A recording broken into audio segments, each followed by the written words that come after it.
Ciudadanía de Cristal, canal YouTube que intenta ser un canal ciudadano en el cual aprendas, reflexiones, desarrolles mejores ideas sin exclusión, sin rencor, sin odio, generando el mayor vínculo posible entre los ciudadanos para que comprendan la realidad y temas actuales. En este sentido, si te gusta el canal, por favor suscríbete. Si te re gusta el canal, dale re-like y hagamos una fuerza de origen ciudadano. Eso es sumamente importante. El tema del día de hoy lo haré en 3 partes. Es capitalismo neoliberal, antidemocrático y generador de pobreza. El orden sistémico en el cual nos desarrollamos tiene un modo de producción. Esa forma de producir se llama capitalismo, en donde hay 2 factores muy importantes. Uno es la propiedad privada sobre los medios de producción y otro es el trabajo. El padre del liberalismo, que antecede a esta doctrina del neoliberalismo, el sufijo neo significa nuevo liberalismo, el padre del capitalismo y del liberalismo era Adam Smith. Este señor, que tenía una teoría muy importante a nivel de cuestiones morales, hay que decirlo también, no solamente de cuestiones económicas, habla de que quien genera la riqueza en este sistema es el trabajador, es el trabajo. El trabajo es la parte más importante del sistema y el capital, que es el segundo aspecto, el capital es un acervo, es algo que está dinamizando, activando ciertas tareas del trabajo que producen esa riqueza. En este sentido, los trabajadores pasan a ser la parte más importante, histórica, del desarrollo de este sistema. Y Adam Smith había planteado que el Estado no debía competir con los particulares, con los agentes particulares que hacían el desarrollo económico. Es decir, que si tenía una empresa de orden público, esa empresa tenía que ser vendida. Supongamos en el caso de Pemex, de acuerdo al liberalismo y después de acuerdo al neoliberalismo, tendría que ser vendida porque es una empresa que compite con el dinamismo de los particulares. Esto es una condición antidemocrática. ¿Por qué es antidemocrática? Porque al ser Pemex una empresa de orden público nos pertenece a todos.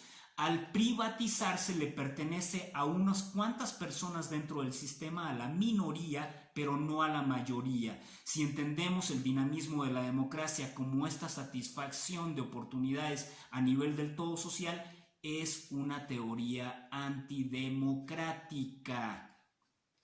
Y en este sentido, algo muy importante es que hacia los años 70, después de haber fracasado diferentes modelos económicos, Milton Friedman, un economista, crea un nuevo modelo de desarrollo económico. Ese nuevo modelo se llama neoliberalismo y va a invertir el viejo paradigma del liberalismo de Adam Smith, donde Adam Smith pensaba que el ciclo económico iniciaba en la producción, en los productores, y terminaba en los consumidores. Es decir, nosotros los que comprábamos era en donde terminaba el ciclo económico. De acuerdo a Friedman, es al revés. El ciclo económico empieza en los consumidores y termina en la producción. Es decir, nosotros somos la parte vital del sistema al consumir y al permitir que la producción tenga sentido y exista como tal. Si no compramos, evidentemente no tiene sentido producir. Y en esta condición, liberalismo y neoliberalismo se parecen. ¿Se parecen en qué? Se parecen en que obligan al Estado y empujan al Estado a no ser su competidor, a vender las empresas de desarrollo social y de capital social como son las empresas públicas. En los años 80 en México, el presidente Miguel de la Madrid, bajo un paradigma que llamaba adelgazamiento del Estado, empieza a vender las industrias y se queda con algunas industrias estratégicas. Afortunadamente no vende Pemex, que es el pulmón económico de este país. Y bueno, y finalmente empujan al Estado a que los particulares hagan lo que quieran. Pero esto es una condición dentro del mercado, es una condición relativa. En la Segunda Guerra Mundial es consecuencia de que los mercados no estaban bien repartidos y el Estado fue incapaz de reacomodar estas fuerzas privadas y esto nos llevó a una conflagración de orden internacional a nivel bélico, la Segunda Guerra Mundial. Después se repartirían las manzanas entre el mundo del capitalismo y el mundo del socialismo, se repartiría la frontera y se crearían dos modelos de desarrollo económico distintos, asimétricos, en condiciones de orden histórica. Bajo esta condición, el neoliberalismo genera pobreza y no riqueza por una sencilla razón. Las empresas tienen un mercado posible, un mercado que es posible, es decir, supongamos que una empresa abarca una población importante y abarca 100 consumidores. Si no se puede expandir, va a existir algo que teoría objetiva probó, que es un decrecimiento de la tasa de utilidad. Es decir, si no puedo ganar más, empiezo a decrecer, porque evidentemente hay costos de producción, hay que pagar a la fuerza de trabajo, que es la que crea la riqueza finalmente, y la castigo al trabajador, lo castigo con salarios miserables. El ejemplo claro es que los trabajadores habitualmente hacen huelgas. Y cada vez que hacen una huelga piden exactamente lo mismo, piden algunas prestaciones, pero lo que piden en primera instancia es que su salario sea acorde a las expectativas de desarrollo humano. Sin embargo, el salario nunca lo ha sido como tal. Entonces, se castiga el salario y se le da un aumento. En el caso de este país, en el caso de México, va por contratos colectivos habitualmente, que ahora son los menos. Recordemos que estamos en una época que a mercado abierto ya cada vez se contrata a menos personas de manera permanente o de manera de base, y esta condición genera que estas personas tengan un aumento. Ese aumento habitualmente oscila en un porcentaje. En algunas empresas es el 3%, en otras es 3.5%. Nunca hemos oído hablar de empresas, o rara vez hemos oído hablar de empresas que aumentaron el 10, 15, 20% a sus trabajadores. Pero ese aumento es sobre el valor del dinero del salario. Es decir, sobre ese valor es el 3%, no sobre el valor de la ganancia de la empresa. Es decir, si la empresa ganó 1,000 millones en un año, esos 1,000 millones son intocados, no se tocan, no se reparte esa ganancia en términos estrictos entre los trabajadores. Por lo tanto, hay una apropiación de la riqueza, producto del trabajo, del sostén de los trabajadores campesinos, intelectuales, obreros, todos los trabajadores que hacemos el orden sistémico. Ahí generamos riqueza, pero no entramos al marco pleno de las utilidades netas. Esto invitó a que las empresas se expandieran. En primera instancia hubo, hacia el siglo XIX, la expansión monopólica, es decir, monopolio es mono, unopolio es poder, el que controla el poder de la oferta. Las empresas, ya sean agrícolas o no agrícolas, ya sean factorías o no factorías, que controlan los mercados, y ante el decrecimiento de su tasa de utilidad, de sus ganancias, se expandieron.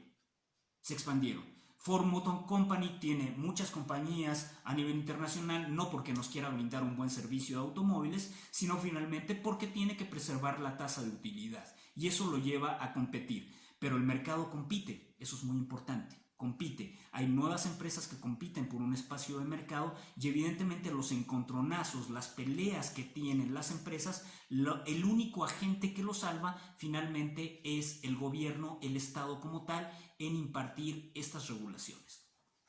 Y bajo esta condición hemos visto cabronadas de todos tipos. Te remito una sola cabronada. La banca privada, que es privado, es el manejo privado de un dinero usurario legal, es decir, un dinero donde tú como persona vas y intentas llevar el dinero al banco. Hay un contrato en el cual se te entrega un cierto rédito, una cierta ganancia, que siempre es por menor, siempre va por debajo de la inflación. Es decir, si un automóvil costara en este momento 100,000 pesos y tú ahorras 100,000 pesos y pretendes sacar ese dinero para comprar el automóvil el siguiente año, acuérdate lo que te digo, no te va a alcanzar, porque el automóvil va a aumentar mucho más exponencialmente sobre la inflación o por la inflación, mientras tu ganancia en el banco va a ser por debajo de los niveles inflacionarios. En este sentido, disminuye tu consumo. Y esta condición nos llevó a algo muy importante. La banca, en la época del gobierno de Ernesto Zedillo, la banca tiene un impasse, la banca privada se ve aquejada y empieza a tener quiebras. Y empieza a tener quiebras porque prestaba dinero, seguramente te prestaron dinero o le prestaron dinero a a tus antepasados, le prestaban dinero vía tarjetas de crédito y las personas se endeudaban porque el neoliberalismo empieza en el consumo. ¿Cómo estimulo ese consumo? Con crédito, endeudándote, endeudo a la población. Pero no todas las personas podían pagar. De repente compraban una casa y ya a cierto tiempo no podían pagar y eran embargados. Inclusive en España muchas personas se han llegado a suicidar porque han sido embargados por los bancos dentro de su propiedad. Y esta relación generó un pasivo. De repente el mexicano dijo, reconoció la deuda, reconozco que debo, pero no puedo pagar, y en determinado momento no se podía embargar todo. ¿Y qué pasó? Generó un pasivo a nivel de la banca, y ese pasivo a nivel de la banca hizo que los actores privados, dueños de esa banca, que no somos tú y yo, que son pocas personas, le pidieran al Estado que la rescatara. Y la rescata a deuda pública. Ernesto Zedillo la rescata a deuda pública. ¿Qué significa eso? Que aunque tú no le hayas pedido un crédito al banco, yo no se lo haya pedido, tú tenías que entrar, como el Estado había absorbido el 50% de la deuda de los bancos y el otro 50% la tenían que pagar ellos, ese 50% se repartía entre todos nosotros, porque era una deuda pública, no era una deuda privada en ese sentido. Y por lo tanto, seguramente tus hijos seguramente seguirán pagando esta deuda de FOBAPROA. Y en este sentido, esta cabronada no hizo que el Estado les dijera, ok, vamos a absorber su deuda, pero como la vamos a absorber a través de la vía pública, nosotros también vamos ahora a ser dueños de la banca, de parte de la banca privada, y eso no pasó. Es decir, ¿qué sucedió? La banca privada se salió con la suya, el Estado financió parte de sus pérdidas y evidentemente los únicos que fuimos sacrificados fuimos en primera instancia las personas comunes y corrientes que muchas veces nunca le pedimos dinero al banco y que sin embargo tenemos que pagar FOBAPROA. Esta es la primera parte de la historia. Te veo en el siguiente programa. Te lo dijo el gurú de la política y otras cositas, siempre imitado, jamás igualado. Te amo, te quiero, cuídate, no dejes que te engañen y sobre todo no dejes que nadie te meta el dedo en la boca. Gracias.